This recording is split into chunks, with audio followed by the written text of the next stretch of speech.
All yours, Zach. Okay. Welcome to the May 22nd, 2023 meeting. So first off, we'll start with taking roll call. So when I say your name, just acknowledge your attendance. Chris? Present. Marlene? Present. Andrew E? Present. David? Present. Nicholas? Present. Brenda? Present. Katie? Present. Jim? Ryan? Brad? Present. And Andrew M. Great. Okay, so on to the approval of minutes from the April 24th, 2023 meeting. Did everyone get a chance to look at the minutes? All right, any questions, comments, or corrections? Does anyone have any objection to the approval of the minutes? Okay, hereby approve the minutes from the April 24th, 2023 meeting. Thank you. All right, so just wanted to see if there's any public comments today. But I have no idea where our microphone is.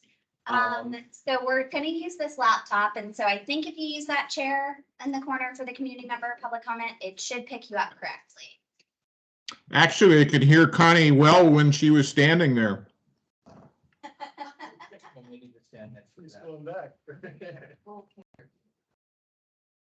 I'm loud, as you all know. So you can still hear me, Brad? Yep.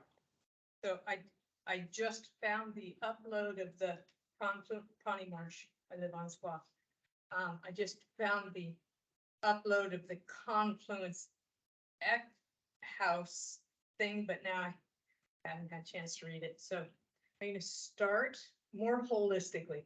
At 7:15, the city council is having a meeting to discuss a massive amount of money to go toward a city administrative campus in a complex maneuvering amongst a new fire station, putting the police station all in what is currently the city hall, and then finding a new city hall, potentially building a community Issaquah campus in Old Town, potentially doing a reuse of a building somewhere else in town. So this comes to the tune of, I don't know, $600 per year added to property taxes and a potential sales tax. Okay. So also in the prior presentation is a discussion of why we are not getting affordable housing. And one of the things they say is our impact fees are too high. So the consideration is, what should we put in our capital improvement plan? Because capital improvement plans are what drive impact fees. Now, why am I giving all of you this information? Is because when you look at parks dollars and things that you want to do with parks, this is a competitive city market. They just had the community survey, which you haven't seen yet. It's only been put out in a narrow path in a council retreat on a Saturday. So if you want to find it, you can find it at that meeting.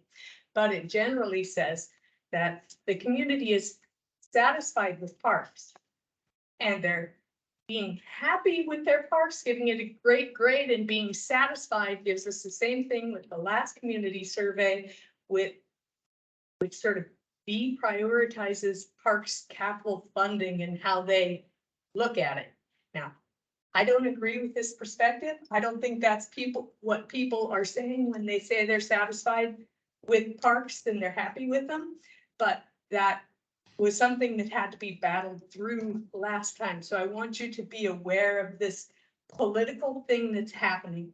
So when you talk about your parks and what you want for your parks, I think you're going to have to advocate for that money, because the city wants to do other huge things and the taxpayers will only support so much, but they love their parks. They may be passing this big city thing off as a safety improvement, even though it's more of an administrative, let's build an administrative building. So then who's going to win? public safety or parks? I don't know, it's a toss-up in this town. Okay, so there is that sort of political overview. Now I'm gonna go all the way down to Eckhouse because Corey is actually out of town and can't come to this meeting. And hopefully we'll be able to actually view the meeting. But Eckhouse went to council.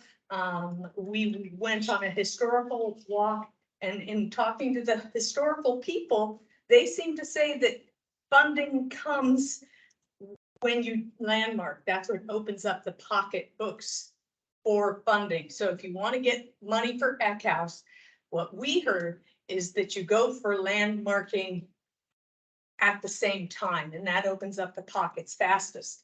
So I am me, I have no initials behind my name, but if you could ask for the landmark people to come through so that we can actually understand from them what you can and can't do with landmarking, I think that would be helpful. Thanks. Thanks, Amy. Okay, so today for the agenda, we'll have an update about the farmers market, Northwest Troll Hunt, and Parks Board Chair and Vice Chair elections, as well as the Community Investment Strategy project update. So we'll turn it over to Kelly Diane for the farmers market update. Hi, everyone. Thanks for having me here tonight. If we haven't met before, I'm Kelly Dayan. I am the supervisor over at Pickering Barn. So all things Pickering Barn, the rental program, the farmers market, and also the community garden down at Confluence. And tonight I want to give you all a little bit more information about all the food access programs that are part of the farmers market. And specifically give you more information about starting EBT and SNAP at Issaquah Farmers Market. So here we go. Yeah, I'm going to start with the ABCs. I call them the ABCs because there are a lot of acronyms that go into this work. And the more repetition, the more we remember. So I'm going to very quickly run through these. The DOH is Washington State Department of Health. DSHS, Washington State Department of Social and Health Services. EBT is Electronic Benefits Transfer. FMNP is Farmers Market Nutrition Program. FNS, Federal Nutrition Services. IFM is going to be Issaquah Farmers Market. USDA, United States Department of Agriculture. SNAP is Supplemental Nutrition Assistance Program. WIC is for women, infants, and children. And the WSFMA is Washington State Farmers Market Association. Next. Okay, we have a couple different food access programs to go over. The WIC and Senior Farmers Market Nutrition Program, we have been a long-standing member of this program. There's over $2 million pumped into Farmers Market Nutrition Program in Washington State. So it's a huge beneficiary of food access dollars. EBT and SNAP is going to be new in 2023 at the farmers market. And then SNAP Market Match is something we'll look to add next year at the market. It's a way for folks to double their EBT benefits at farmers market. And lastly, we'll go over some of our partners in this work. Next. So starting with the WIC and Senior Farmers Market Nutrition Program, also known as FMNP, it was established in 1992 to provide fresh, unprepared, locally grown produce to WIC participants and then extended to seniors. And it is specifically for farmers markets. Next. Please. Thank you, Hasanti. It is federally funded by the United States Department of Agriculture. It's administered through the Department of Health. WIC benefits are administered through Department of Health at WIC clinics throughout the state. Senior Farmers Market Nutrition Program is administered through DSHS. And Issaquah Farmers Market is an authorized sales outlet for the growers. So growers that are part of this program apply directly through Department of Health to accept these benefits.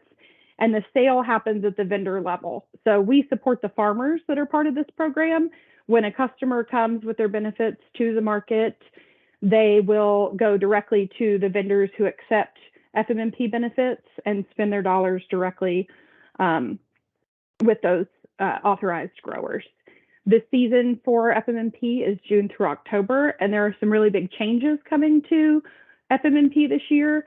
Previously, paper checks were issued to recipients, and they were in $4 increments.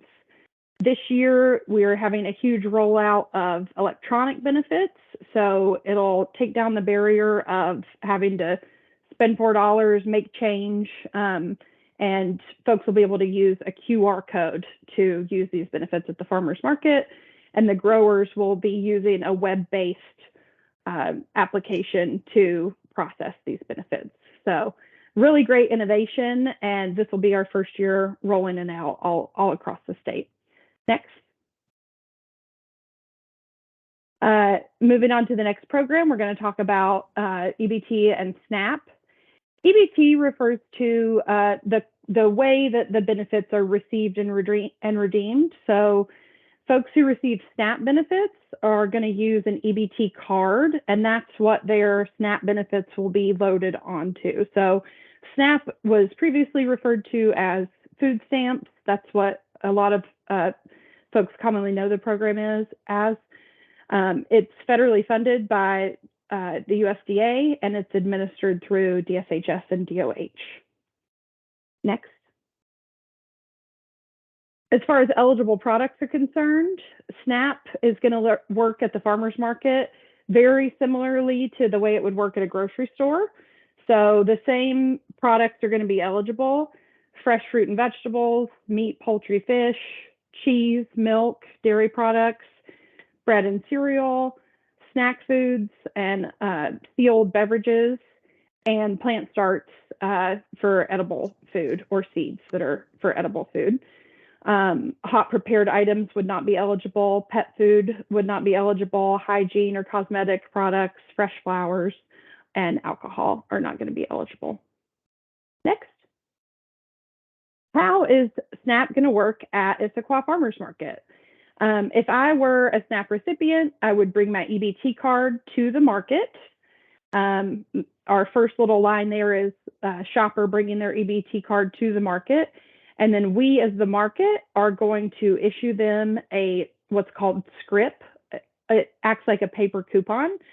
So I could say, I'd like to take $20 for my EBT card, and we would issue $20 worth of script. The customer can then take that script and go purchase eligible products throughout the market. There will be signage at vendor booths for vendors that accept SNAP benefits. And then at the end of the day, the farmers will bring any of that script, they'll bring it back to the market, and we will reconcile and count their script and provide them a receipt. And then they will be mailed a paper check for that reimbursement. So this really is additional income for our farmers. They will have to wait. The checks will be distributed every 2 weeks, so there will be a little bit of a wait, but it's money that would otherwise not be circulating within the farmers market. So really excited to get this program up and running. Next. Where we are in the process, we've applied for and received our FNS permit. So that's what authorizes us as a retailer for SNAP. So a grocery store or a farm stand would apply for the same permit to be able to accept EBT or SNAP. We're onboarding our vendors with information we need from them as far as their W-4 and where to get their, their W-4 and where to get their, where to send their checks to. We're getting our terminal and our script, and then the next few things we have going into this are signage for vendor booths, communications for shoppers, and opening for business, which we hope to do in early July. Next. In 2024, we look to add SNAP Market Match. This is another food access program that's administered by Department of Health, And this is a way for folks to double their EBT benefits at the farmers market. Sometimes the products can cost more than they would at a grocery store. And a lot of times this is because they're higher quality products and they're closer, they're grown locally. So this will allow SNAP users to come to the market. They can say, I'd like to take $20 off my EBT card, and then that $20 will be matched with SNAP Market Match. And it'll be processed similarly. So the transaction will happen at the market level, and the farmers and growers will be reimbursed for SNAP Market Match. This benefit can fluctuate year to year depending on the funding that comes out of Olympia and federal funding as well. Next, please. To quickly go over our partners in this work, all the way from the top down, Department of Agriculture, the Department of Health, DSHS, the Washington State Farmers Market Association provides a lot of resources for markets, and DOH and DSHS actually provide a lot of resources for shoppers in different languages. So that's very important to call out as well. Local WIC clinics are working with recipients so that they understand how to use their benefits at the market. Aging and disability services are going to be working with the seniors that have farmers market nutrition program benefits, and let them know how they can get to a market and how they can spend their benefits at the market. Other area farmers markets that we work with, just as we all go through this work together and some of the changes that are coming. And our biggest stakeholders are vendors and our shoppers, and training our staff in this work. Next. And that's that. So we'd love to answer any questions you all have. Oh, and I also have some stats from the market. Let me share these out really quickly. So for 2023, we have 90 approved vendors. 19 of those are new vendors. 71 are returning vendors. Our opening day this year, we had the highest sales that we've seen at 58,000 in sales to our vendors. We're already hitting our peak season shopper numbers. On this past weekend, the 20th, we had 3,400 shoppers. And last year at the market, we saw our highest rate of redemption for senior farmers market nutrition benefits. And that's all I have to share out for as far as stats. I share a few things. You'll open up for questions.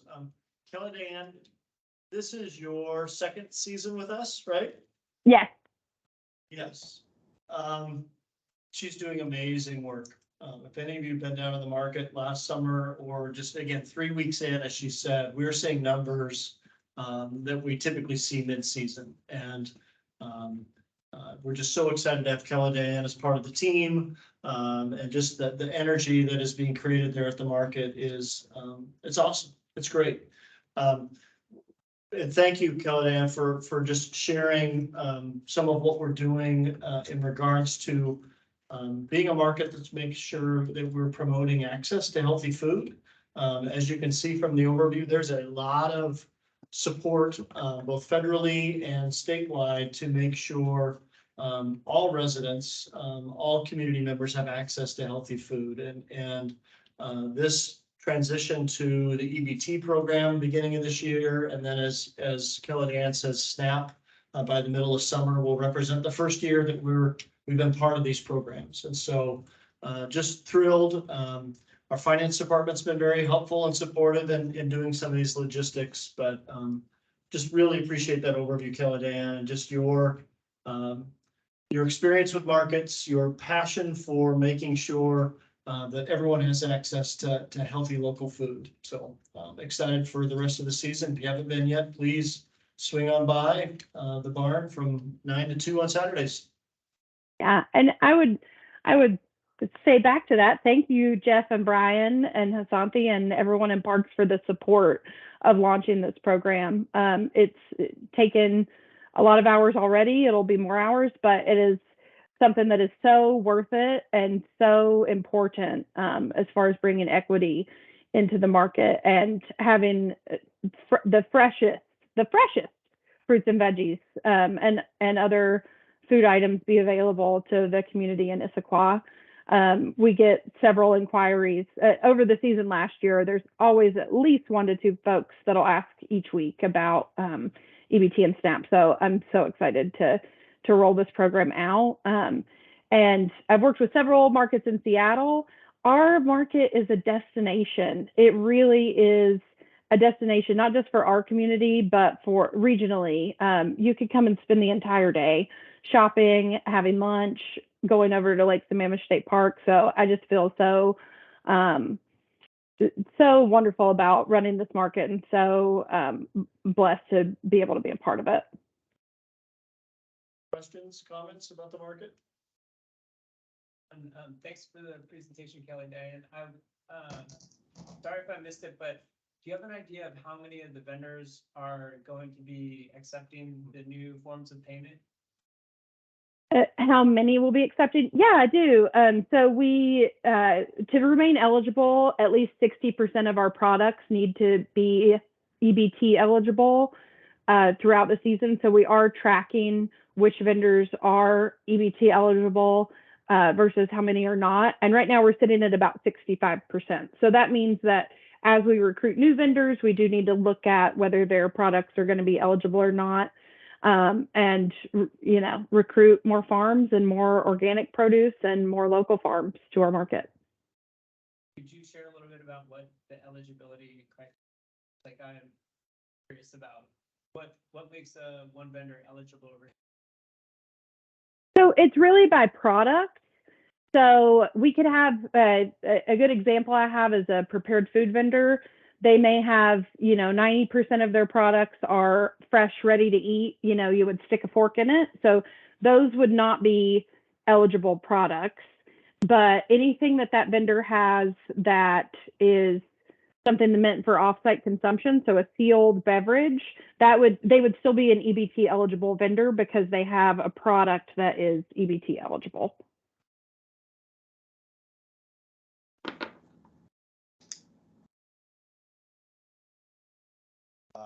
Nicholas Lee here. I just wanted to know if there is a transaction fee on the EBT to scripts conversion.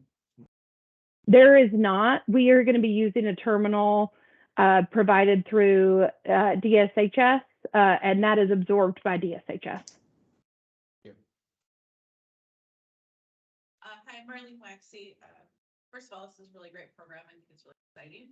My question was a little bit about, you know, as we're having more people who maybe didn't have access to the farmers market previously, are we thinking at all about like any type of public transport, community transportation to the market, whether it's from Old Town or other parts? We haven't breached that topic yet. I think that's a great thing to call out. I think we're really fortunate, again, to have the amazing parking that we have at our market at Costco. So folks that, you know, do have a vehicle that can make it, at least parking won't be a big barrier, but I certainly hear you that, especially for our seniors as well, coordinating some of that could be a great step to look at down the road to be able to get folks to the market.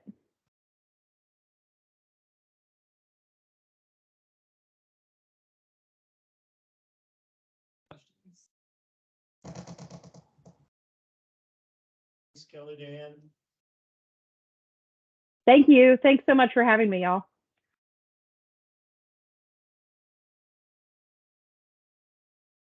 Northwest update. Introduce Amy Dukes, our arts manager.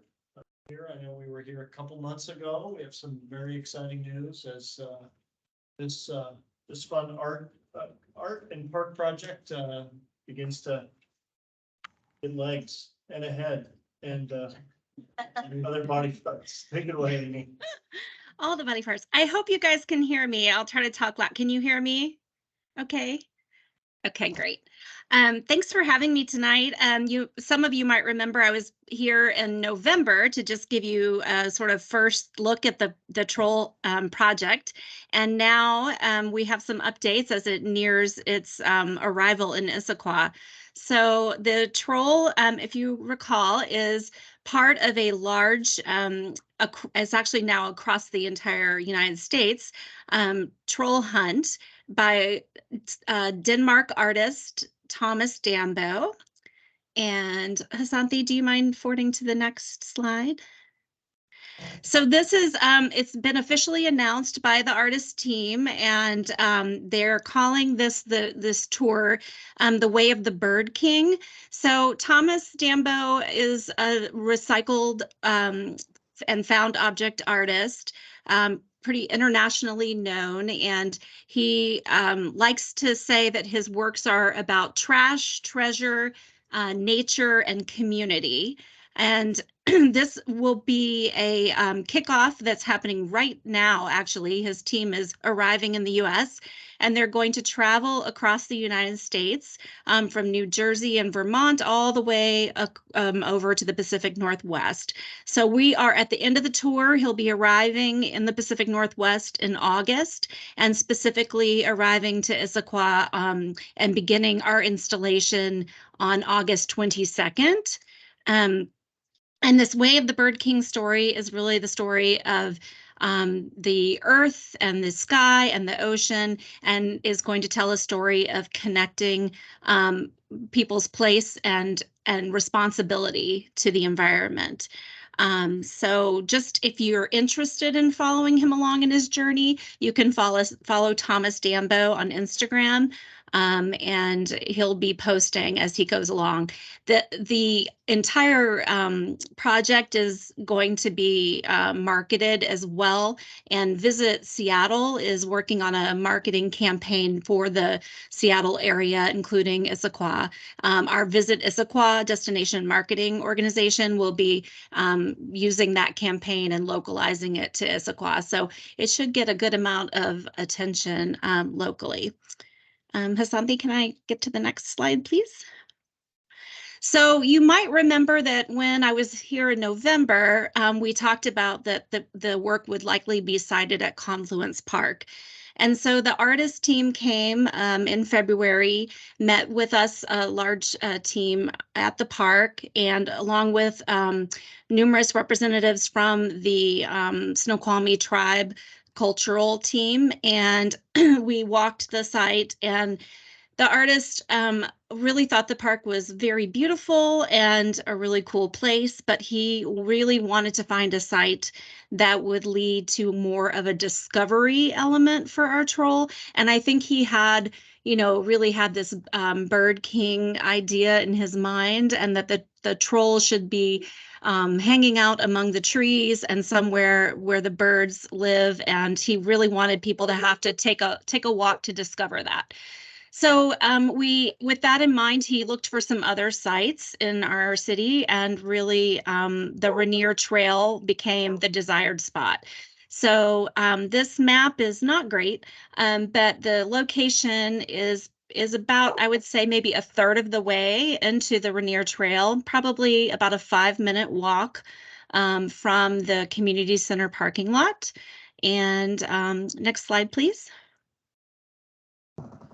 And so the troll will be nestled among these trees. The trees are slated to have the invasives removed, and the site to be prepared somewhat for the troll's arrival. Next slide, please. And this is sort of a mock-up design of our troll. Our troll his name has not yet found him. They like to name the trolls once they've been installed, but his placeholder name is Tree Troll for the moment. He will be, or she, we're not sure yet, about 11.5 feet tall, and there will be structural supports so that the troll is not needing the tree for its total support. So I have all the engineering documents that I've forwarded on to our permitting office. And anyway, it's going to be quite an exciting and large sculpture. He or she will be wearing a birdhouse necklace, and the community is going to help build this work. So the head has been has been fabricated or built in Denmark and is on a cargo ship heading its way right now to the United States. But the rest of the troll will be built from recycled wood, recycled pallets, and other found wood. And the community is going to be asked to help volunteer along with Thomas's artist team to build the troll for Issaquah. So we are partnering with the Scan Design Foundation for this project, and they are organizing most of the volunteer efforts, but we will also be able to help find volunteers locally as well. And the build is going to take place August 22nd through September 1st. And they'll be basically filling 4-hour volunteer slots during that time. And the volunteers can be anything from, skilled builder people or people that just want to, lend a hand in any way they can. So really welcome to anybody. Next slide. And then I just wanted to share with you, here are some of the heads. I'm not sure if our troll head is in this group, but this is just a shot of these before they got loaded on to make their way over to the United States. So we're getting really excited about this. I just had a meeting this morning with all of the sites. The other sites in our area, again, just to refresh, are Bainbridge Island, Vashon Island, West Seattle, and Ballard, the Nordic Museum in Ballard. And so I think we're in good partnership. We're really the only site on the east side. So I expect there to be a lot of excitement for Issaquah, and I hope you guys will participate. And then if you have questions, I'm happy to answer. Yeah, great presentation. I know you referenced some of the great relationship building and conversations we've been able to have and the artist has been able to have with the tribe. You want to talk a little bit about, is this design starts to take shape as we have a design, sort of what the next steps are with just engagement and involvement with the tribe? Yeah, and actually, so the design that I'm sharing with you is actually fairly confidential. I know this is a public meeting that's being recorded, but the artist team, this is their concept, but it's not exactly, it will take shape and form as it's on site. So the tribe, some of the tribe members have agreed to participate in the build, and they've also been consulting with Thomas's artist team as the design was taking shape. So the tribe is planning to participate in some of the birdhouse making for that necklace, as well as weaving some cedar braids for the hair, which the hair is obviously not depicted in that design, but they've been working with him closely on the design and will continue to do so. And then the other thing that's happened is that Thomas Dambo's workshop has had some exchanges with Native artists from the Northwest. So an artist from the Muckleshoot tribe just got back from a trip to the workshop, and they're doing some exchange. So there's an opportunity for a Snoqualmie artist, whomever the Snoqualmie tribe selects, to travel over to Denmark in the fall and do an artist exchange there. So there's kind of a nice collaboration. I just saw a picture of a mural that the Muckleshoot artist created in Denmark. So it's a really cool cultural exchange that was not initially part of the project and just kind of blossomed as these relationships were being built among the artists. So very cool kind of side effect of working together.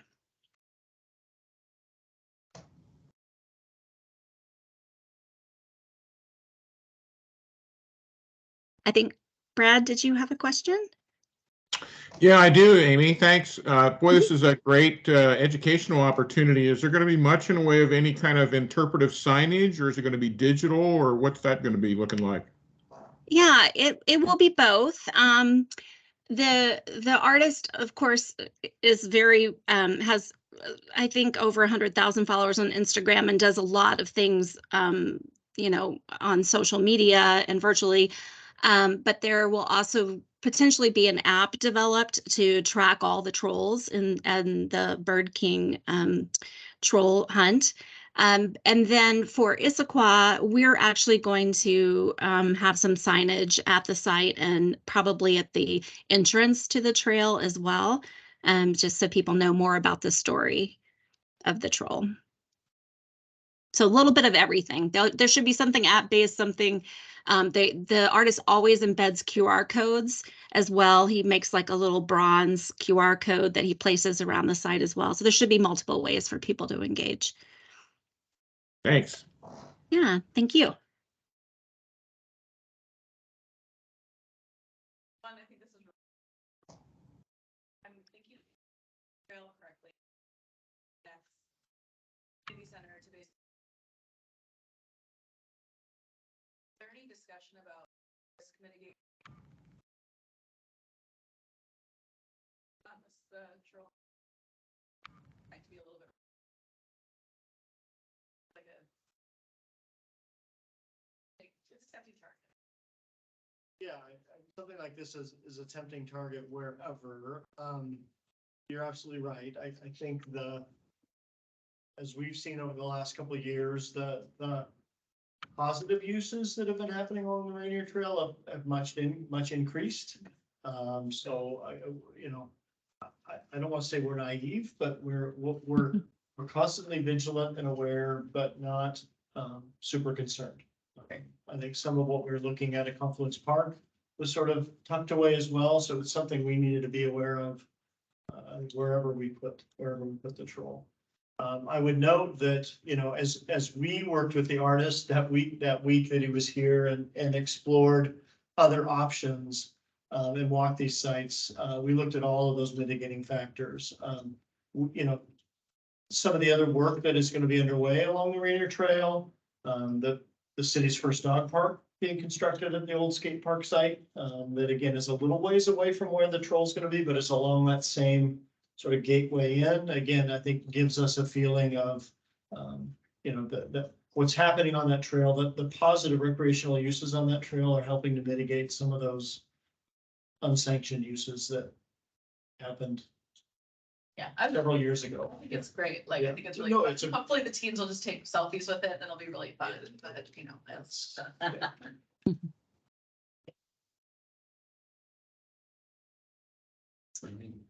Any other questions, comments? Thanks, Amy, really exciting.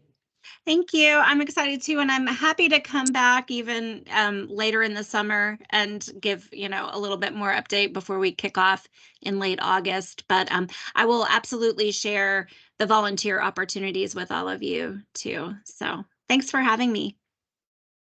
Amy. Great having us within the department. We really, I think, getting creative about not only this opportunity, as Amy said as well.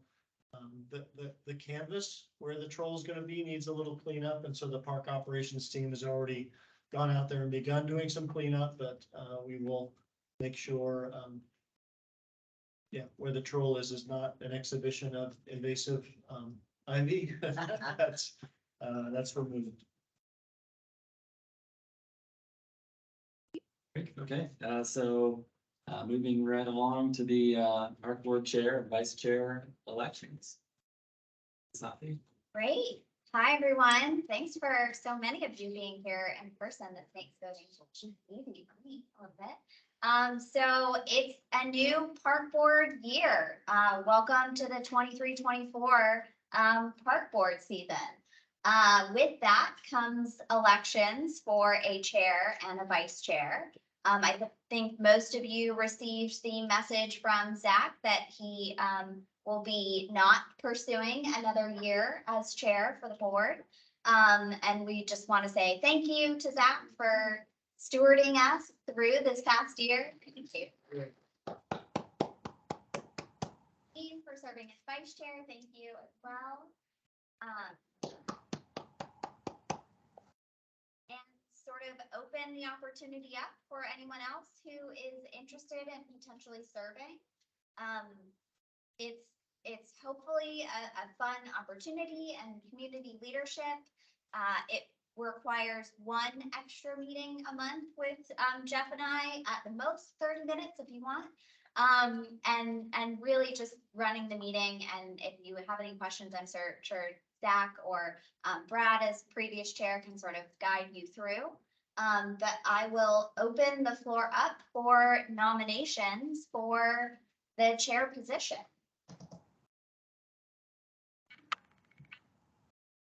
And you can nominate yourself, or you can nominate yourself.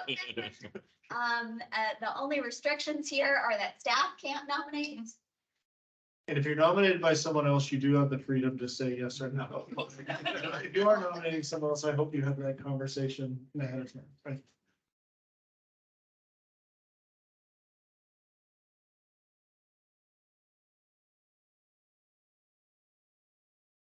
Is this on? Chris, would you like, can I nominate you? I guess I'm not supposed to do this on the fly, right? Is that what you're telling me? Before you do that, does anybody have any interest in it? Like wishing that someone else would nominate them? If not, then I'm willing, I can avoid this for no longer, and I'll throw my hat in for a term.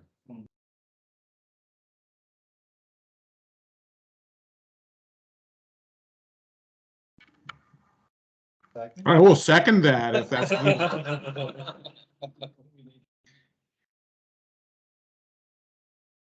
Does this role, the chair's role, is it gonna play planning process a pretty neat, or basically sit down in that subgroup that's gonna work time update? Well, the ad hoc group has already been formed, so that ad hoc group will really play that key role. Okay, so it's not by position, it's by person, the ad hoc group. No, the ad hoc group is not by position specifically. It's members that expressed interest in serving on those ad hoc groups. And yeah, we have a community member that's involved in one of those. And any of the alternates or regular members can serve. It's not, just the chair. I just thought sometimes we have this seated chair in that role as a position, and so thank you for clarifying.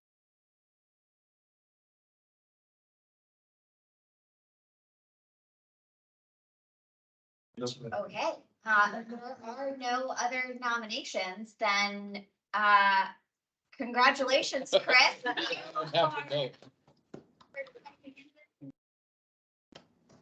We Great. still need to vote. No, we don't. If there's no other nominations, there's no need to, unless you all want to. Thank you for Great. knowing the Thank rules. you. Yeah, that You'll one have to too. remind me probably regularly about the rules. Happy to.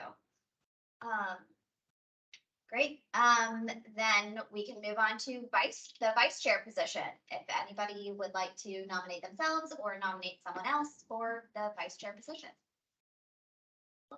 I would say I will stay in this position unless there's somebody who really, wants to have the opportunity to leave. But otherwise, I'd be happy to continue with vice chair. I'll second. You did a great job. Thanks. It's really good at recruitment.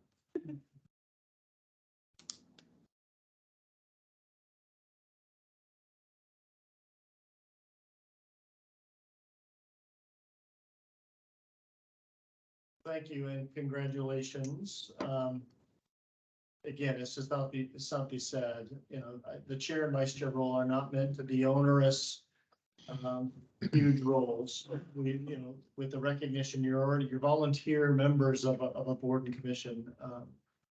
Southie as the liaison, myself as the director are committed to making this as doable and as manageable for all of you. But Chris, Marlene, thank you a ton.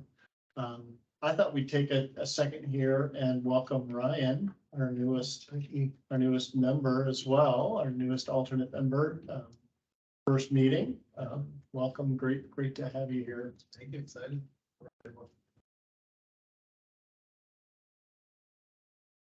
Nicholas, yeah. Ryan, from whence do you come?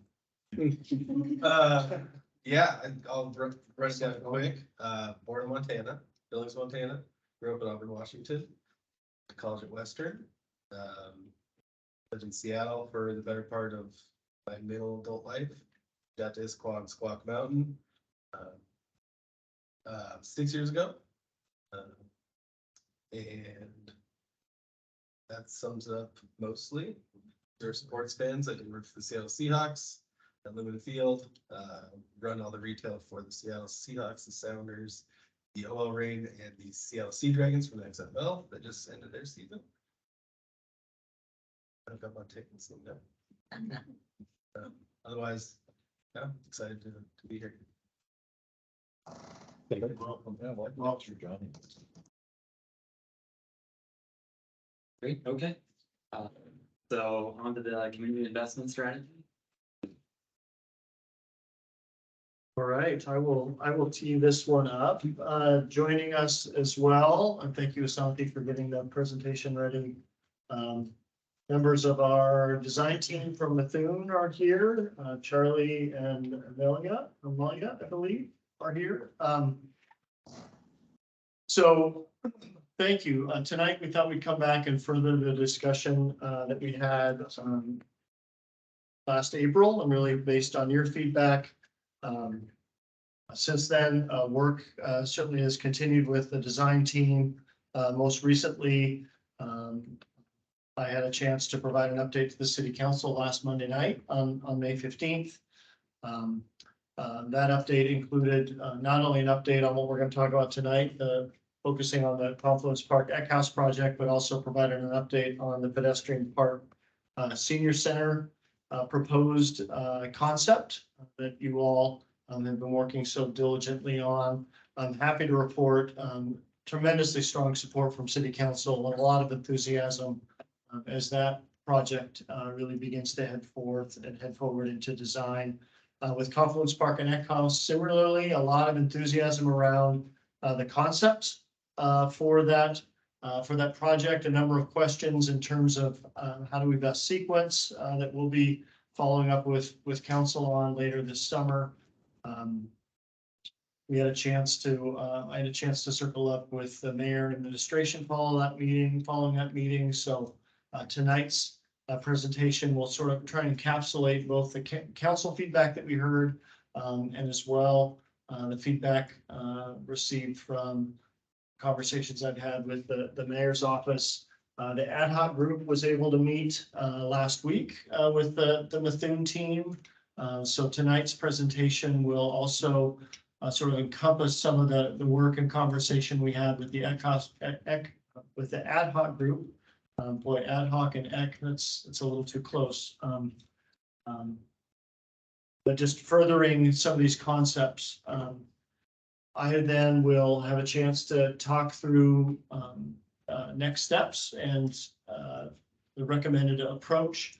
One note I want to make before turning this over to Charlie, and I'll talk about this a little bit further. If you want to go next slide, Asante, thanks. One of the next steps will be updating our 6-year capital improvement plan. You may recall as we've been doing this work, and this work meaning capital work on pedestrian park and senior center plaza, as well as Confluence Park Eckhouse and refining this design. We've also had the 6-year draft capital improvement plan going on. Well, now as the Eckhouse Confluence Park project looks like it's beginning to take shape as a 2-step process, meaning doing some work you'll see around the Eckhouse with the ARPA funding, and then positioning really a restoration of the Eckhouse with some future grant funding. And as a project we'd love to get going in the next year or two, making sure that the 6-year CIP reflects that goal and that 2-step process. So more to come as we go through the conversation, but I will stop here, reminding you all of the 2 project goals that we had for this project, and how do we restore the Eckhouse and certainly better connect it to the park itself as an amenity, really being consistent with the vision of the master plan for that park, but then do it in a way that really allows for recognizing the history of that house and celebrating its what it's been in the community and considering it to the point of even landmarking it. So with that, Charlie, architect with Methuen Architects, has been doing some fantastic work on some of the concepts and refinement of thought on this. So with that, Charlie, please take it away. Great. Thank you, Jeff. And everybody can hear me, correct? Perfect.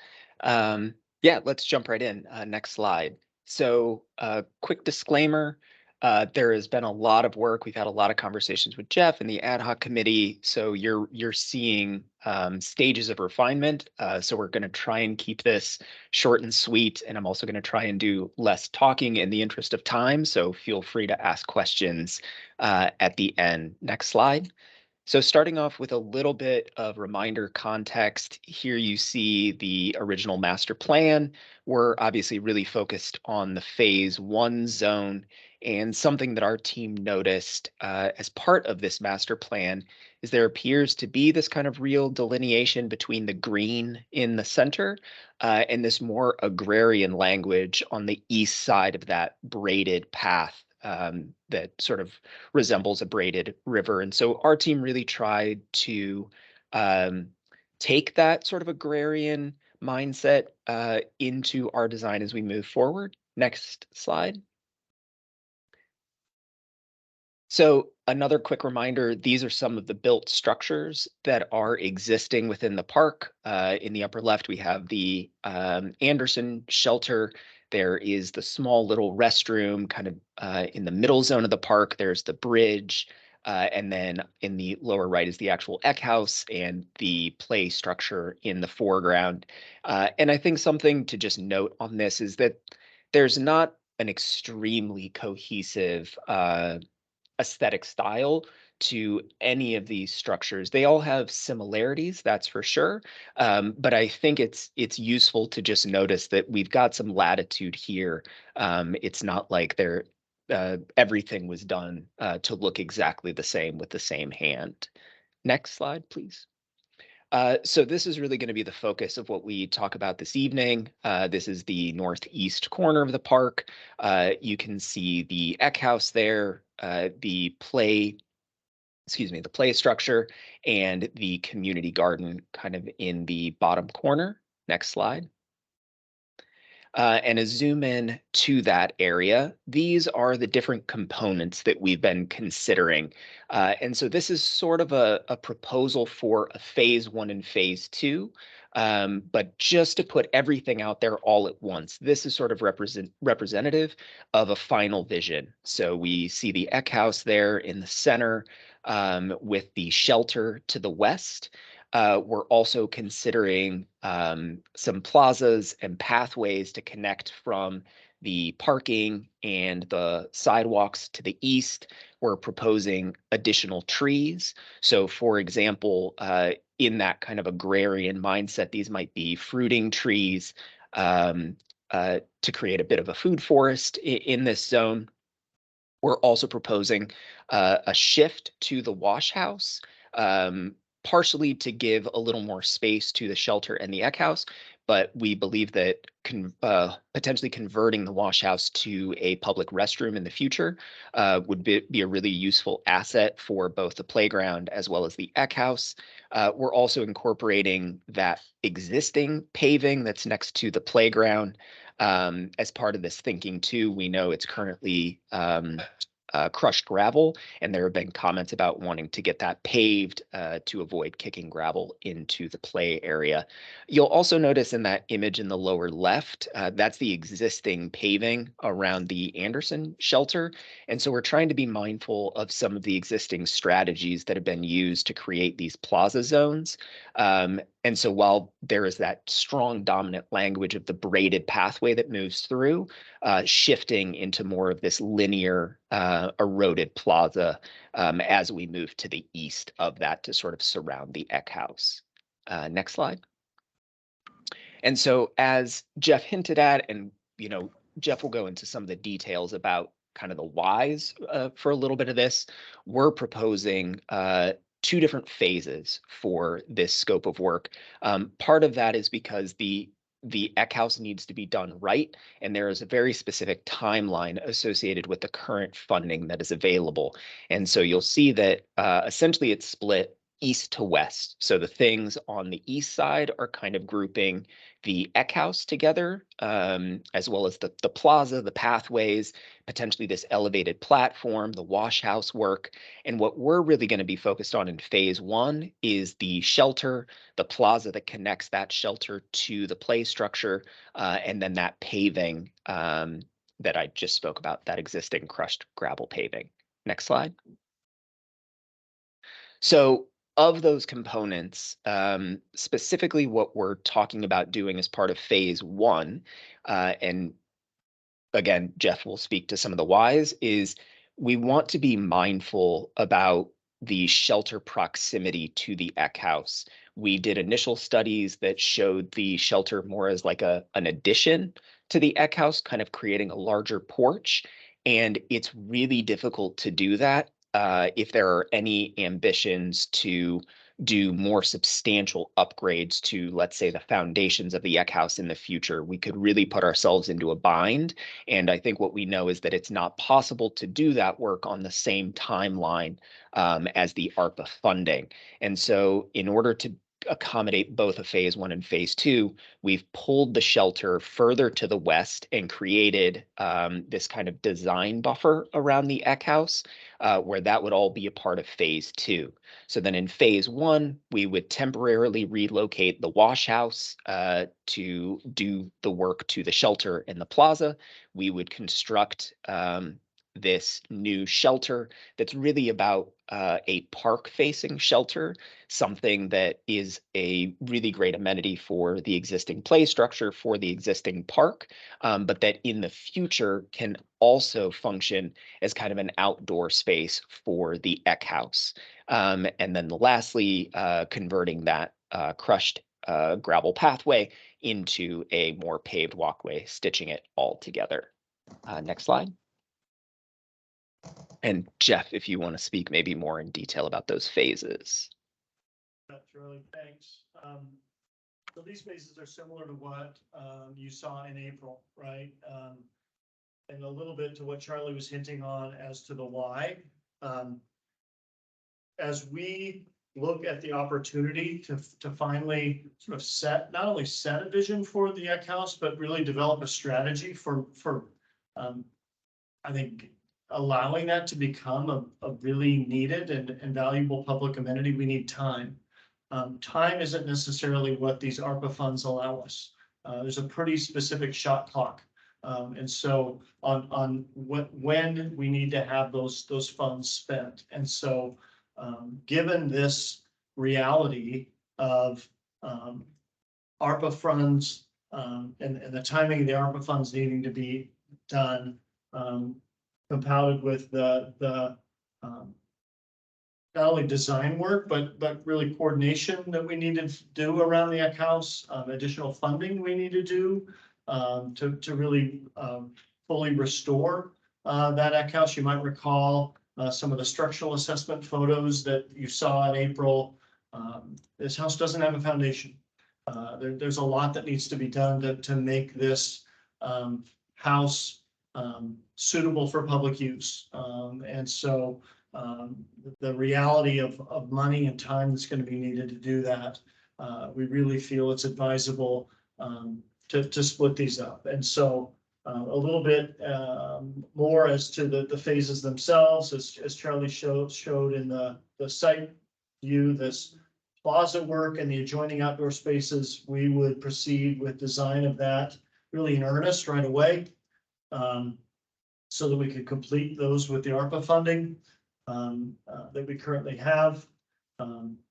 We would, as I mentioned earlier, also, as the 6-year capital improvement plan goes back to City Council in June, just next month, we will be defining and describing what this phase 2 of the Eck House will be, making sure that's identified in our capital improvement planning, and really shown as a commitment that we feel and want to communicate.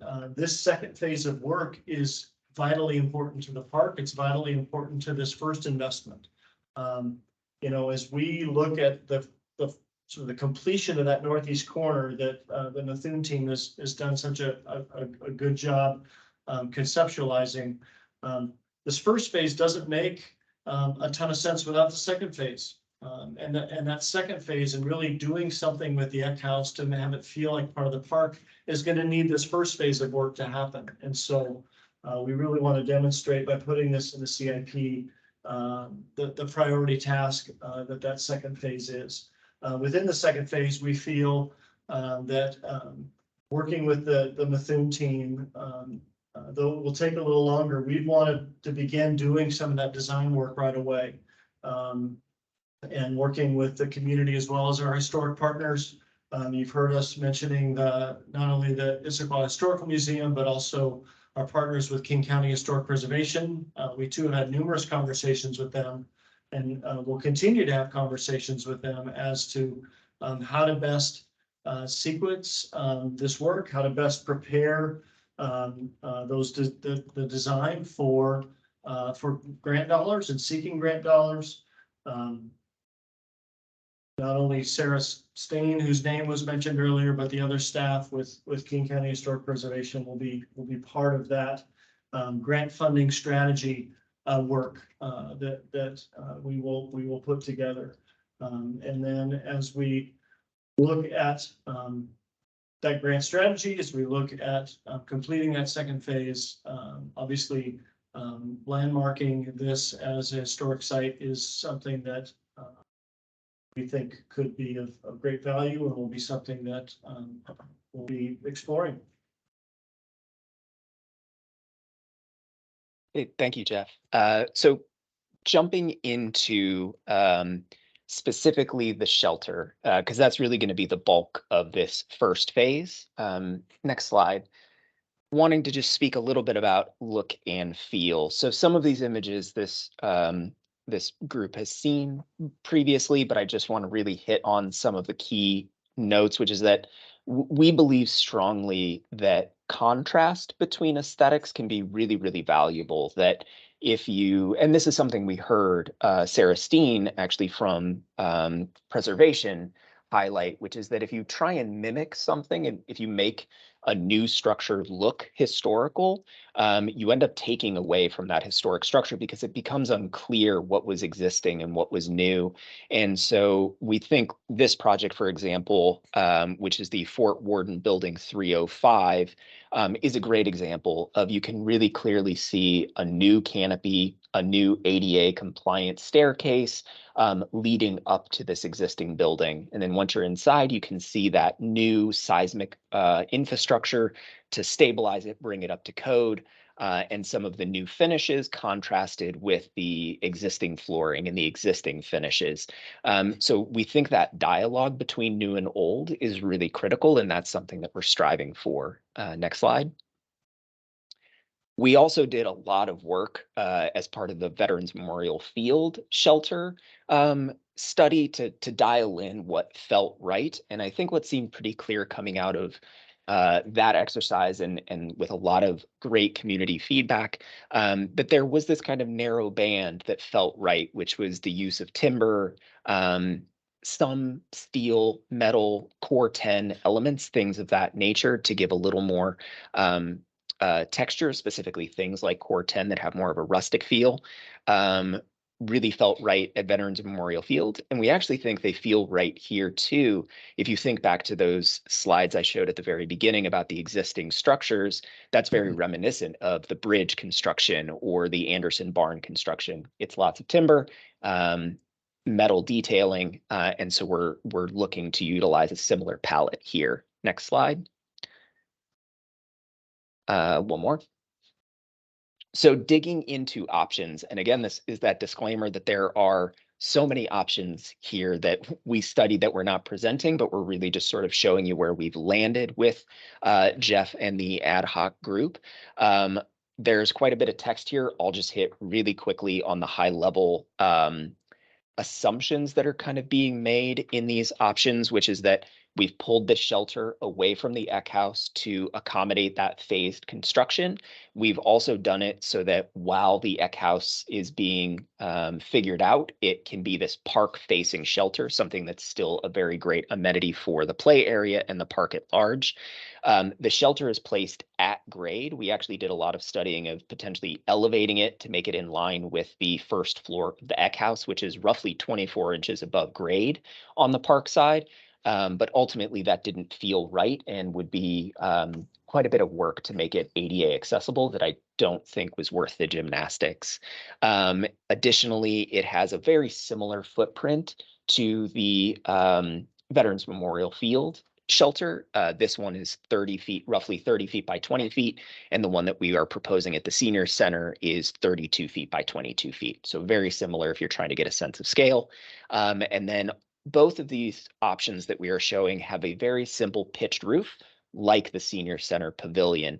We studied lots and lots of options, and some of these will get shown at the end.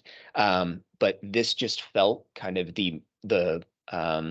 like the right balance of new and old. As we went to more traditional roof styles, they seemed to take away from the Eck House, and this very simple shed roof made it very clear this is a simple structure that starts to potentially create a language for the Issaquah Parks shelters in general, that if now you have this language between Senior Center shelter and Eck House shelter, this could potentially be a repetitive type of roof line that we see at other shelters as they get built.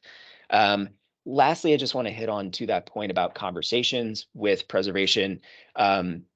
Sarah Steen noted that there should be a hyphen between kind of the new and the old. And we just wanted to point out there at one point there was thought that maybe that meant they had to be physically separated, that you couldn't touch the existing building with the new construction. That's not true. It just means a visual separation between new and old.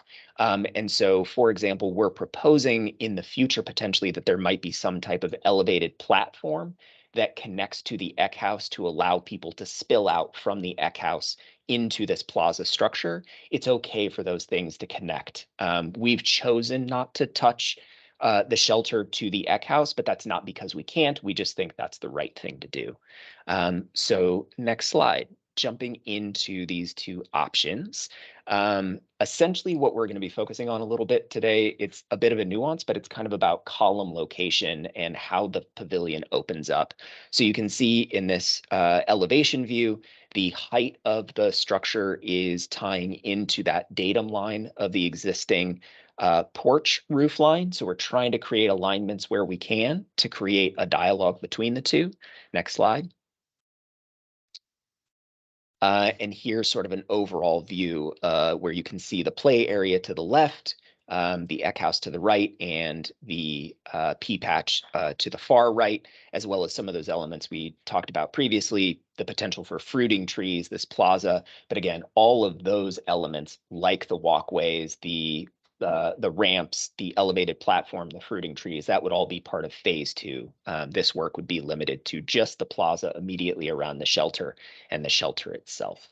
Next slide. And so you can see here, the columns are basically the same as what we are proposing at the Senior Center, which is they, in plan, they run along the east and west sides of the shelter. It's a very logical system. It's very simple and straightforward to construct. So we have an alternative that we think might be a little bit better in terms of circulation that would utilize a similar language. Next slide. So if that option was sort of an east-west column orientation, this one is north-south. Next slide. So here you can see in that other elevation, we were only seeing 2 columns. Now we're seeing 3 because we've essentially rotated the column grid 90 degrees. The roof line remains the same. The footprint remains the same. Next slide. Here's an overview, and next slide to zoom in a little bit. And so you can see what we've done is we've rotated that column grid and essentially pulled it in to accommodate a more reasonable structural span. What's nice is this creates a really clean connection between the Eck House and the park, a very clear pathway. It also relates to the porch geometry. So we think there are some real benefits here to this layout. Next slide. And that said, if we did want to really maximize the clear area underneath this shelter, we could probably do it. We would most likely want to do this as a steel structure, though, instead of timber. Once you get to a span of this size, the dimension of timber that you would need would likely start to look really strange on a pavilion of this scale. And so we're just trying to be mindful of, you know, a really simple farmhouse structure being dominated by a shelter that has, you know, 18 to 20 inch glulam timber beams is maybe not the right balance. So we're keeping this on the table as we study it just to figure out what's right. But it is worth pointing out we would probably need to switch to a different material system to accommodate a span like this. And next slide. This is Jeff. Yeah, that slide. Charlie, this is Jeff. Oh, yeah. I know we're not necessarily talking about the design of the house, but I just wanted to point out sort of the relationship of the back of the house and some of the thoughts we've had to this sort of plaza in connection to the park. The four sort of high vertical, you know, the rectangles. You want to maybe speak to those and a little bit of this sort of the back porch, back stairwell. Some thoughts on that? Yeah, absolutely. We did some very high level studies about how you could utilize the inside of the Eck house. And in all of those options, it felt like a really great opportunity actually to open up this entire face of the park side. We've talked to Landmarks about this. They're totally okay with it, even in a Landmarks context, because it's not a great facade. It doesn't have a lot of historical context. It doesn't face the street. It's not public facing really. And so they were very clear in saying of the facades that we can kind of manipulate, they were okay with us really opening the west side of the house. And so what we're proposing is essentially a series of either folding doors, sliding doors, French doors. We can look at a lot of different systems, but the hope being that if you had a gathering within the ground level of the Eck house, that essentially that whole ground floor could open up and people could spill out to the plaza. And so you could have an indoor-outdoor event. There could be festoon lights strung between the house and the shelter to really further connect that space. And so that's kind of what you're seeing there. We're also showing that elevated platform and grand staircase kind of down to not only create a landing for people to come onto when they exit the house, but also to create additional seating up against the house adjacent to the pavilion structure. Again, that would be part of phase 2. That's not part of this. So we have time to really dig into those details. But as Jeff said at the very beginning, being mindful of phase 2 as we think about phase 1.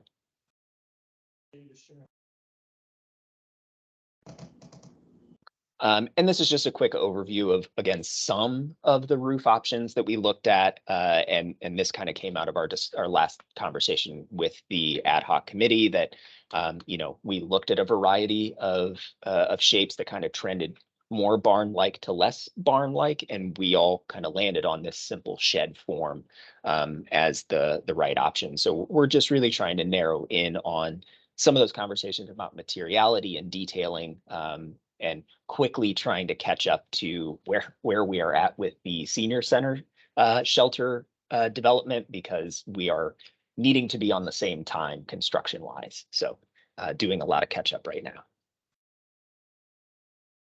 And I believe that's it. Charlie, thank you for that. To you, Zach, any questions, thoughts, comments? I have a question. That's Zach. Do we know how the final option will be chosen, or was it already chosen? Is that why it was indicated in orange there? I couldn't tell. One of them had a little orange banner underneath. The first option 1, 2, and 3. Oh, just in terms of, I don't know that it's been chosen. I know and again, ad hoc group, you know, please chime in. I know when we met last week, we talked a little bit about more the style of the shelter.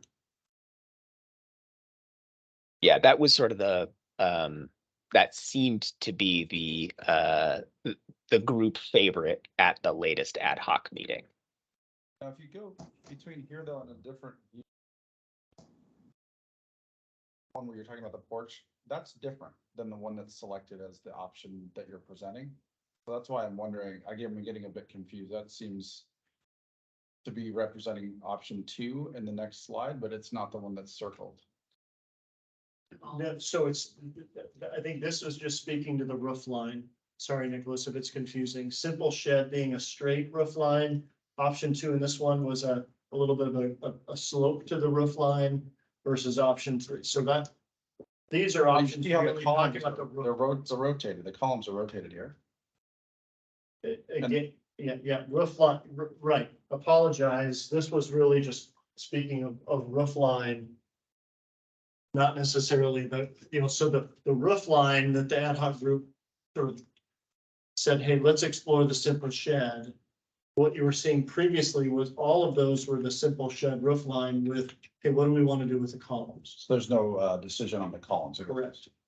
Yeah, and apologies, that option 1, 2, and 3 is confusing. These are, again, we're sort of mixing presentations here. This option 1, 2, and 3 came previously. And so if you, Hasanti, if you go back a couple slides, these option 1, 2, and 3s are separate. So what you're seeing actually here in option 1, if you go back one more slide, yeah, this is very representative of that option that was circled in orange. Love to hear feedback on anything, but thoughts of columns on east, west, or north, south. That still open. I just wanted to say one thing and then wrap. But I was just, this is maybe really getting into the weeds, but it seems as though like the slope of the simple shed is like going toward the building. So I just like concerned about drainage with that, or I mean, I assume there will be some sort of like gutter there and it won't be a problem, but it's sort of the, I don't know, runoff going toward the structure as opposed to away. I don't know. Yeah, correct. We would definitely capture with a gutter type system, and typically what we would do in these conditions, the reason for sloping away, or I guess sloping towards the structure, it actually opens up towards the park. So again, from that idea of having this be more of a park facing pavilion, making it clear that this pavilion is of the park. It's not an addition to the Eck House, wanting to make sure that it felt like we weren't turning our back on the park itself. But yes, from a drainage perspective, we won't be dumping water right in front of the Eck House. We'll be capturing it.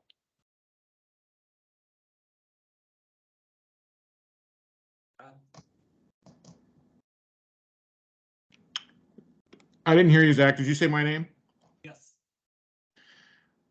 Thanks. Again, I'm encouraged that we're going to preserve the Eck House and like the phase 2 to get some funding options, which will open up for landmarking.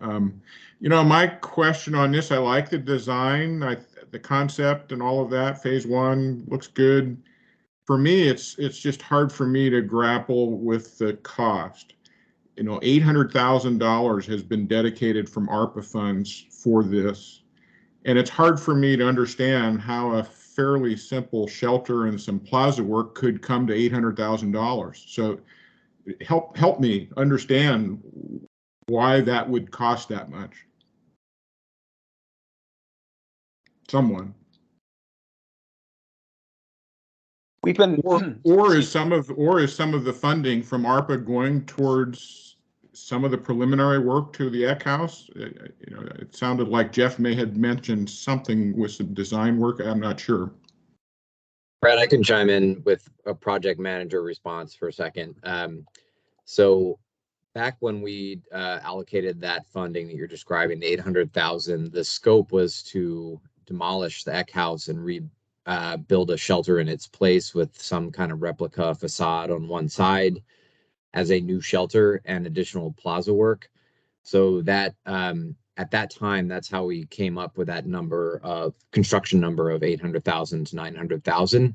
So that's a bit of a relic of that process. And so because we have been spending quite a bit of time in the last few months trying to figure out what we're going to do and how to scope this thing and phase it, that now that we're getting into these details, we do intend in this next phase of work, as we get a little bit more information and design work under our belts, that we would reprice this, the pavilion, the plaza, the scope, and kind of see where we're at. And we may find that we use up those dollars with inflation and everything else again running against us, or we may find that we might be coming on a little bit under. So it's a little bit TBD, but I think that's where the discrepancy is that we have yet to kind of catch up to and resolve. So does that mean if it comes under, which it certainly should, I can't see 800 grand for what's in front of us here. Does that mean some of that ARPA funds could then go towards pedestrian park in that effort? We haven't talked about what the process would be to reallocate, but I will say from my perspective on the schedule, we foresee sometime in probably August, after we've gotten our permit drawings together for both projects, we're going to do a much more detailed pricing exercise for both projects. We've been doing pricing along the way, conceptual pricing. We're going to do a much more detailed exercise and kind of assess the overall project budget for both. And I think that would be a good time to kind of probably regroup with ad hoc committee and with you all to understand where the budget is at and what parts and pieces might be moving around. And so that's a kind of off the cuff answer. We haven't really put that in pen on the schedule yet, but that's the initial thinking, is we would revisit it with more detail a little bit later this summer. Thanks, Christian. Yep. And thanks for the question, Brad. A really good one. And you're right. And Christian's spot on, right? When we were having these discussions with council about $4 million investments, to say at that time, hey, we know exactly it's going to be 3.2 here and it's going to be exactly 800,000 here. That's really hard when you're still scoping and designing. And so Christian's spot on. As both of these projects have now been much more defined, as we're now heading into design and having an understanding of what the costs are for each of these sites, there may be some movement, and that's conversation we would certainly have with ad hoc group. That's conversation that we would need to have with council as we become much better informed as to what actual costs are and what proportionately those investments are really looking like. So it's part of any capital project. It's the iterative process of taking ideas and getting into design specifics and understanding where true costs are. So more to come.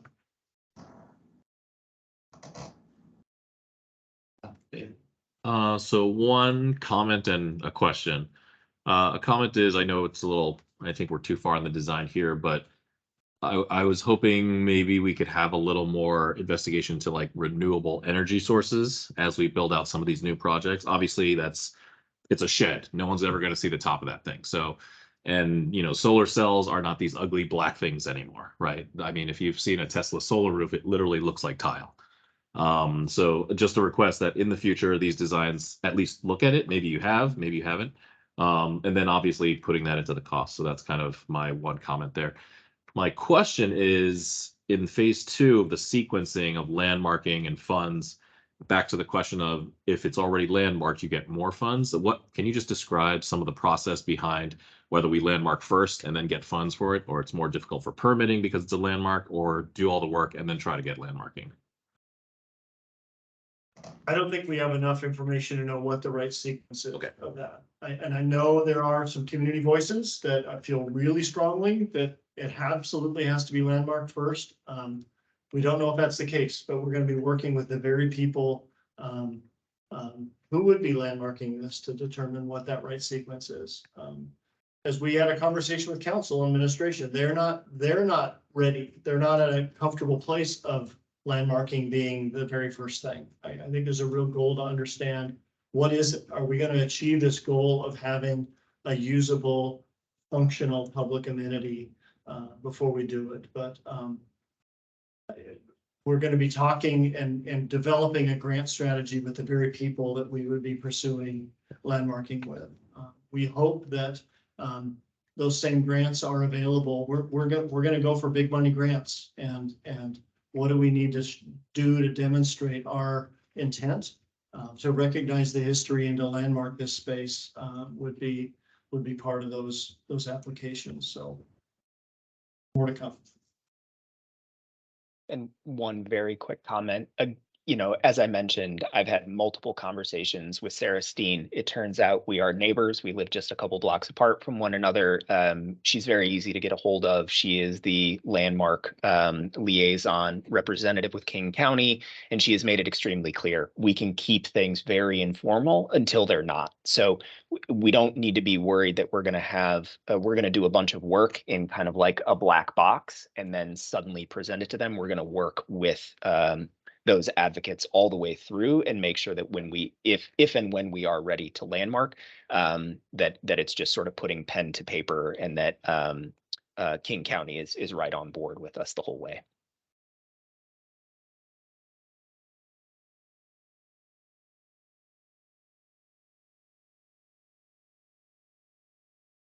To comment for the sake that there's a member like this up in the Highview district. It's not just like this, but close-ish, and we can visit. Sense of what that can be. It does host a lot. Another event. Thank you guys. It's a great example, Nicholas. You're right. There's wonderful examples around us. May recall from the April conversation, you know, something we're exploring internally, again, in conjunction with the historic preservation folks, is strongly considering removing the second floor. So the shell itself, the Eck house itself, would be a giant, one big room with a vaulted ceiling. Look and feel, yep. And I'm so sorry, I didn't hear a single word of the question. So if there was anything directed to me, if somebody could repeat it, that would be great. Nicholas made a great suggestion of a renovated house up in the Sideview Park District as an example to go visit. Wonderful, would love to.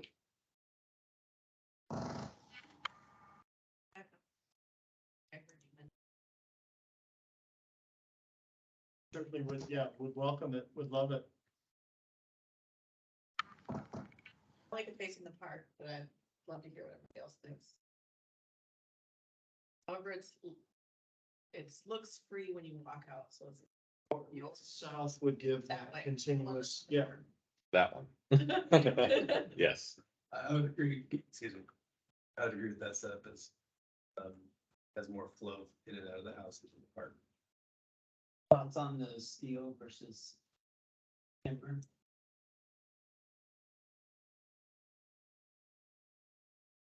It seems like it would be pretty awkward to have very large beams. The larger the structure is, it seems like the steel is the better approach to have it be sort of minimizing the size of the columns. But there was that other option where they could be timber, but just closer in. Yeah. So we're hearing north-south being the desire to sort of have that as you step off of the walkway, you're walking into the park. Absolutely. Charlie, as we explore whether it's timber and sort of this width or whether it's steel, what's your timing in terms of sort of needing to make a design decision?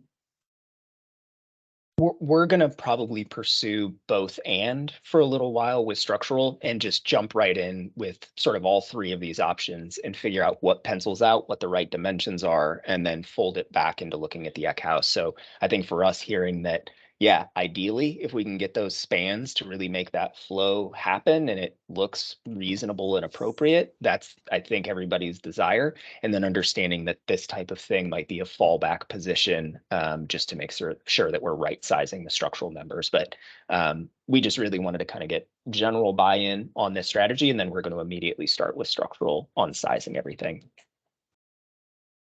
Awesome. So I'm hearing north-south being. also like this design compared to the ping pong table design, so it looks more like a trellis, right? Yeah, the timber versus the steel. Yeah. You kind of like that, yeah. That's a ping pong table. So That is a ping pong table. 6 legs. Thank you for that. Yeah. Super helpful. Can we go to the last slide? Again, just sort of talking about sequence, and as we look at this approach of understanding the importance that we're trying to accomplish these two goals, and the reality of ARPA funds. What do you all think? Do you all support this? This two-step process and approach? And if so, you know, again, this is an approach that really is, I think, beginning to have support from mayor and council, but want to also again see if you all are still supportive of this. I know you had some discussion of this at the April meeting as well.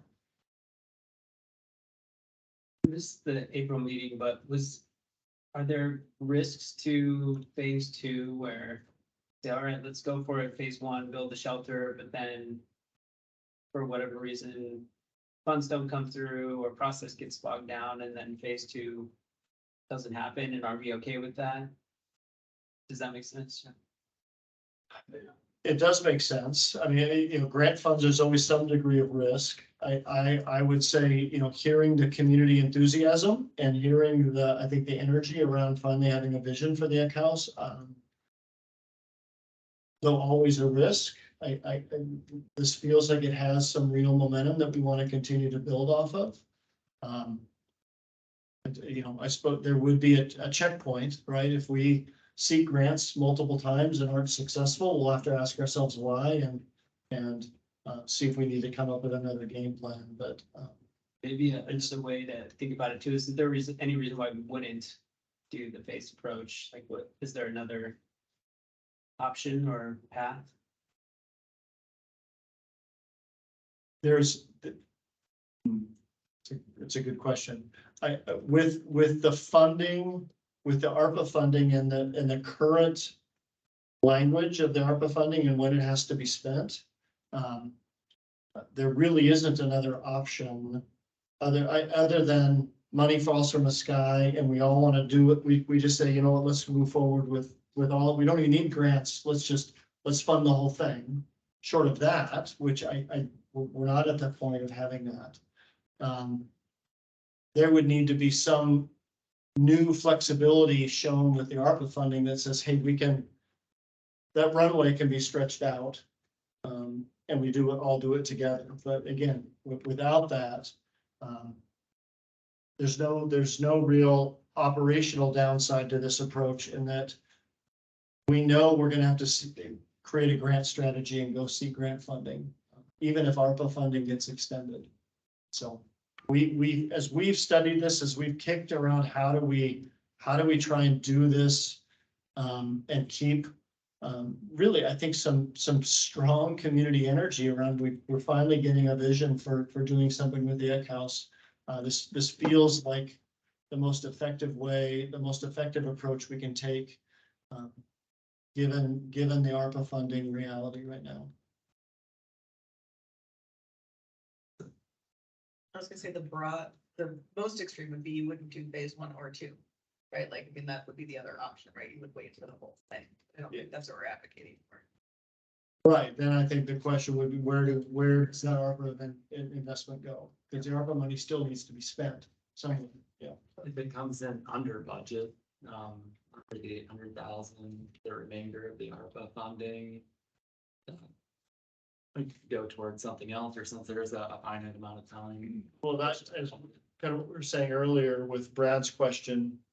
I think as both of these projects get to design and we really get a real more detailed sense of costs, there could very likely be a conversation an update we'll need to have with council around, hey, if we estimated 800,000 here at Confluence, boy, this scope of work is coming in at X dollars. Pedestrian park and senior center plaza is coming in at Y dollars. Understanding the entirety of that was a $4 million goal, there might need to be.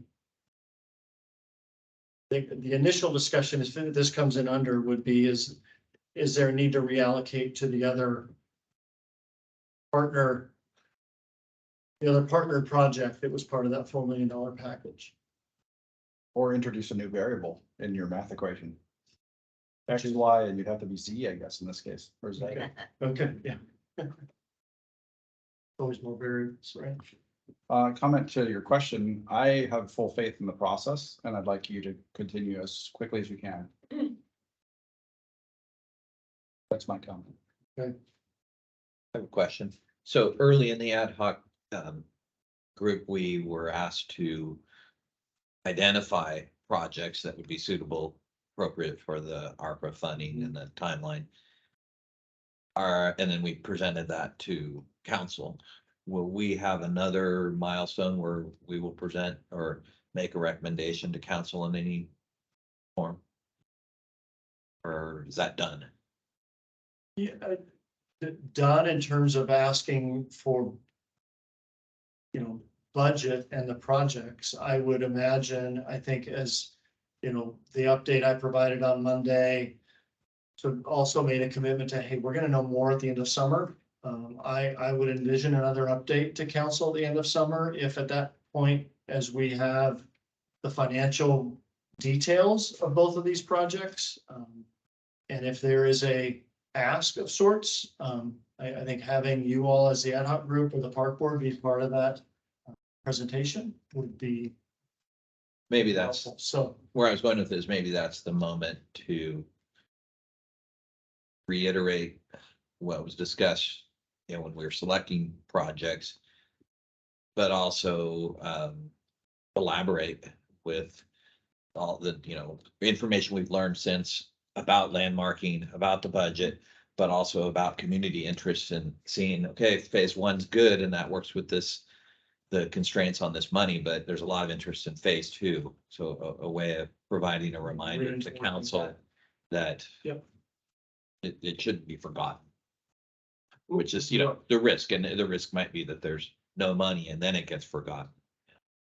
So I think it's a great opportunity to reinforce that. I think also, as I shared, making sure the 6-year capital improvement plan also identifies this second phase as a project. But both of those in unit are working together, certainly help to reinforce. Okay, let's keep moving forward. It's a great point. We reflect back to March. I think I may have asked a question and you responded about our ways to support capital projects for council. And it just so happens our incoming chair just offered to write a memo on behalf of the board that we can all sign. yes, I did. Yes.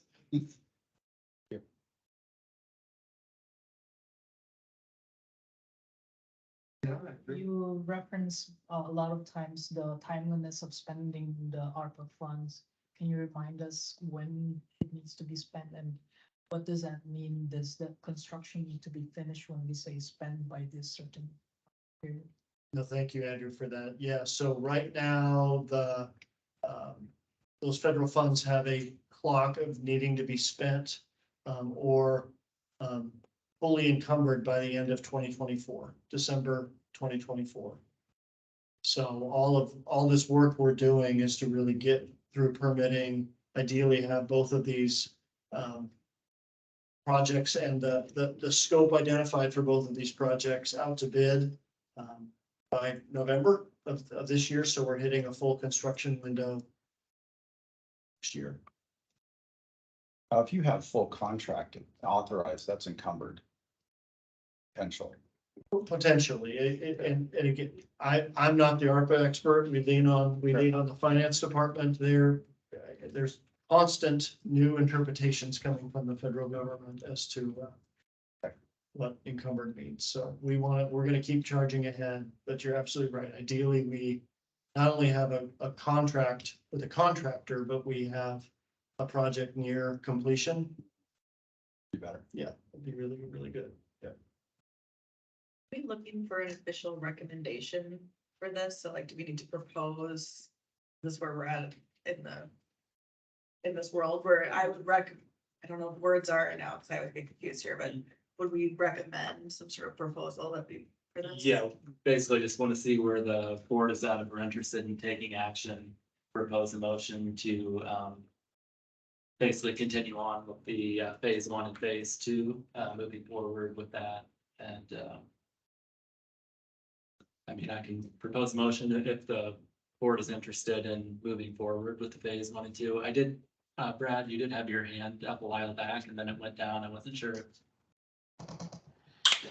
Yeah, actually, I think Jeff answered it for the most part. I mean, my only issue is, when we were talking about other options, whether or not, that the actual restoration of the Eck House could be an option with ARPA money rather than the Park Plaza. I mean, I think that the answer to that is that we don't have time when we factor in the, what is needed to get grant funding is probably the big holdup, and landmarking, that all of that would take a certain amount of time that we probably just don't have. I mean, I think we have the funds probably to restore the Eck House with what ARPA has available, but I think we're running out of time to be able to do that. And also in addition, by doing that, we would give up the opportunity of grants that might be out there. And so, I mean, this, heading towards grants really gives us an opportunity to leverage more that way for the overall project. So, I mean, I guess that's why I'm in favor of the phase 1-2 concept, especially if you can get phase 2 into the 6-year CIP. To me, that's critical. You just can't let that sit, or else you're just going to have a nice plaza next to a dilapidated house that, will sit maybe for many years. Thanks. Thanks, Brad. Sounds like, everyone is taking action on that. So I'll propose a motion to support project phasing for Eck House and the project's first phase forward in design and permitting.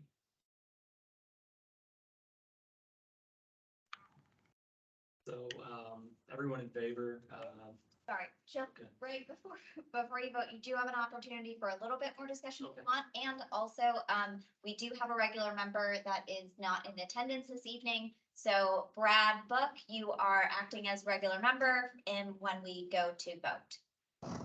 thank you. Okay, the, other questions, comments with regards to the proposed motion? Is everybody comfortable moving forward with the vote? All right, so all in favor, raise your hand.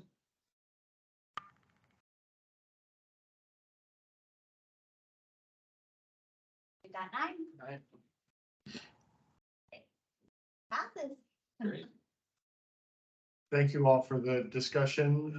Really appreciate it, and continue to keep you informed with not only the CIP conversations and how we pulled this work in, but then love where the discussion goes. It feels like we had another sort of update point at the end of summer. Not only an update here, but an update to council on these projects.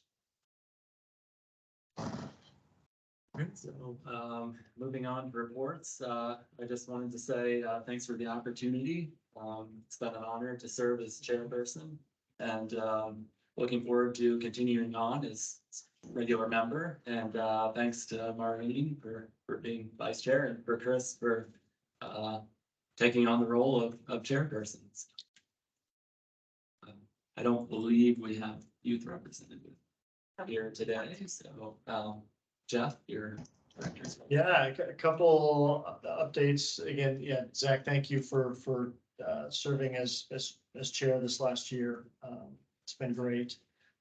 Couple updates. One is just a reminder. I think by now you've all seen the invitation to the recognition event next week for all the boards and commissions who were involved and others that have been involved with the Title 18 development code review process.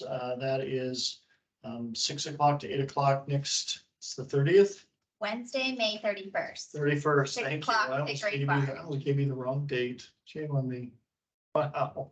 Wednesday, the 31st, Pickering Barn, 6 to 8 p.m. Hope you can all make it.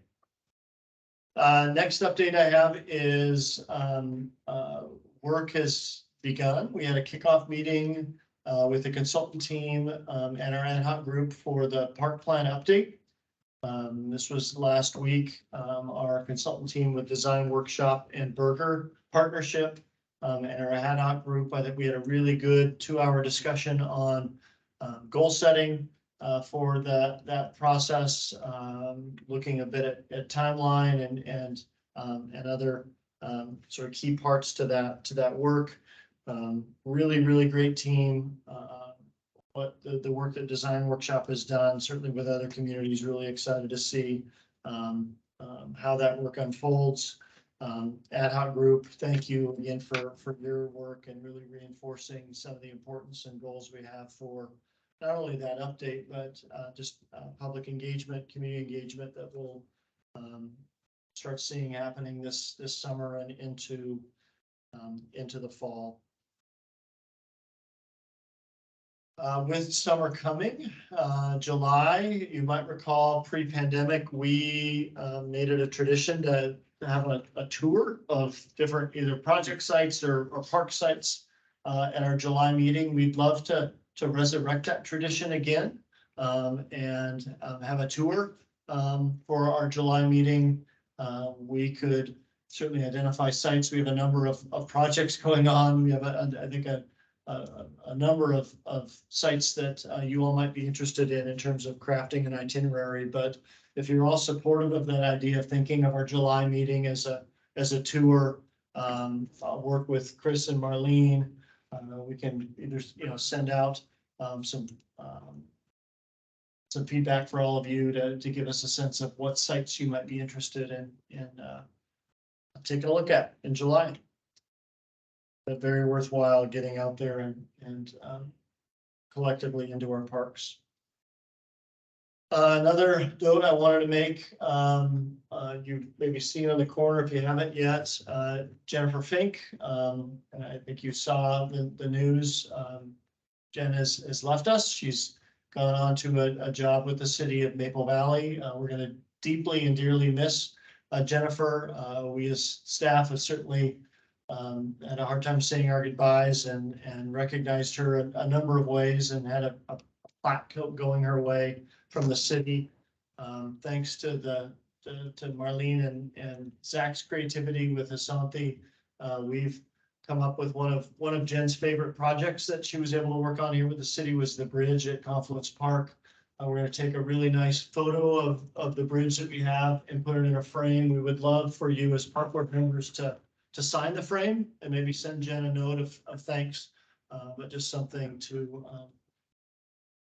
we'll get to her, but she'll be dearly missed. I know my job's going to be a little crazy these next couple of months as we're in transition. So if I am walking around with a chicken with my head cut off, staff knows to do what they can to keep me in line, but Jen will be missed. She, was here with the city for 2 years before I arrived in 2016. I think she came in 2014. And again, I think that the work that she's been able to be part of, the projects that she's been able to help and work on will be assets to this community for decades to come. So hats off to Jen. It's great. It was great working with her. Those are the big updates I have. Questions? Any other comments? Brad? Jeff, could you give us a little update on where things are at with the park planning manager position that was out there some time ago? Yeah, absolutely. So park planning manager position, we have a conditional offer that has been signed and accepted. That candidate is working out some final details. We're working out final details in terms of reference check and a number of those things. Since it's not a formal condition, I'm not ready to give a name to that, but that is a recruitment that we've been, as you said, hard after. So hopefully some news to give at our next meeting. Meanwhile, we're also opening up the recruitment for Jennifer's position. So along with that park planning manager position, we're hoping to have out on the streets, the position opened up, that Jen filled, the park planner position as well. And the additional temporary planner, is that still in the loop as well? That is in the loop. So what we're hoping to do, and these are things I'm working out with Human Resources, we're hoping to have that recruitment for Jennifer's position out, and then the ability to fill both the full-time position and also the ability to fill that limited term position within that same recruitment. So I think as that gets finalized, I'll have more updates to provide. But yeah, very, very important strategic positions that have been a high priority for certainly for me, but for others in the city as well. Thank you for that. Yeah. Just as a course of business, do we review park policies at any point, or park and recreation policies as a board, like a firm that they're good to go?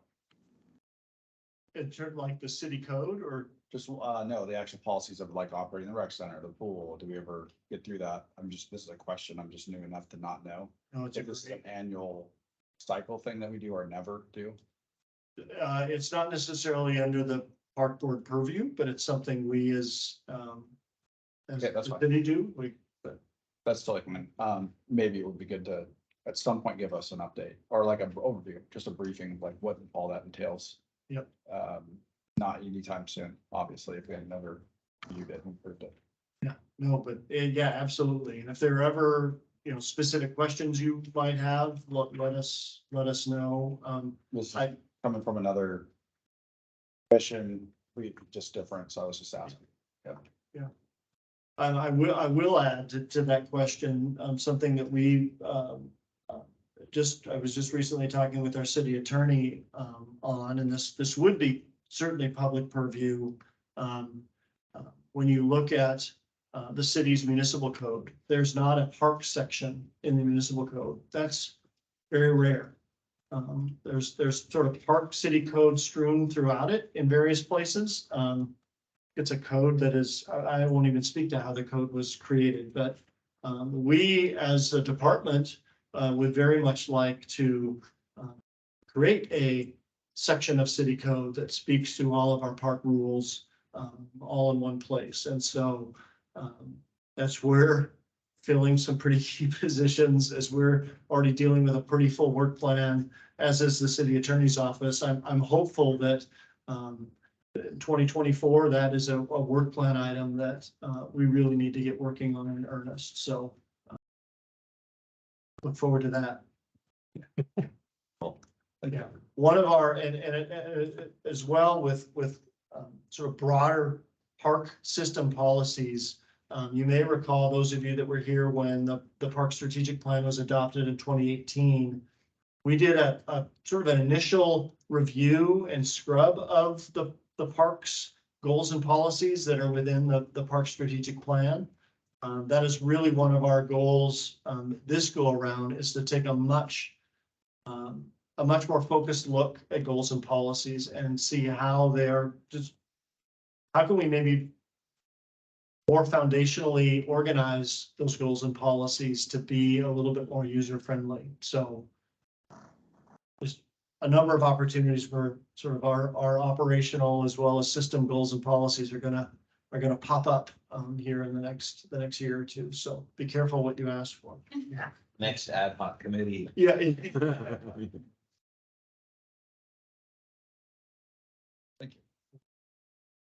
So I guess that's all for the meeting today. Next meeting will be June 26th. So see you then.